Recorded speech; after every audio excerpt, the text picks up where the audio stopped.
रामराम मंडळी, जय खानदेश। आज आहे भाऊ गुरुपौर्णिमा। गुरुपौर्णिमाच्या हार्दिक शुभेच्छा तुम्हाला। आणि माझे गुरु कोण आहे भाऊ तुम्हाला माहिती आहे का? माझे आई वडील, बाकी तिसरा कोणीच माझा गुरु नाही, कारण की त्यांनीच मला लहानचा मोठा केला, शेती शिकवली, माझ्यावर पैसा खर्च केला, शिक्षण करवलं। अजून काय पाहिजे मला? हे बघा भावांनो, एकच गोष्ट सांगतो, जीवनात काही पण अडी अडचणी आल्या, समजा काही मॅटर झालं, कोण उभं राहतं सगळ्यात पहिले? आई वडील। भाऊ कोणीच दुसरं काम येत नाही, हे गोष्ट लक्षात ठेवा।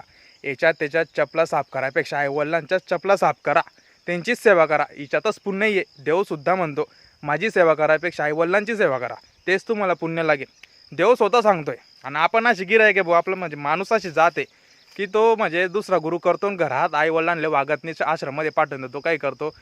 माणसं म्हणा, बाया म्हणा, गैरबर का बाय बी तसं जे सासू सासऱ्यांना वागत नाही, मस्त बैठकला जातात तरी बी तेच शिकवता, पण ते बी ऐकायला तयार नाही। तर मग एकच म्हणणे भाऊ, आई वडील सगळ्यात मोठे आपल्यापेक्षा, त्यांनी आपल्याला जन्म दिला आहे, त्यांच्यासाठी आपला जीव बी गेला तरी घाबरायचं नाही, मागे वसरायचं नाही। काय म्हणणं पडतं तुमचं? बरोबर आहे का नाही? आपले गुरु आई वडीलच, बाकी दुसरं कोणीच नाही। चला।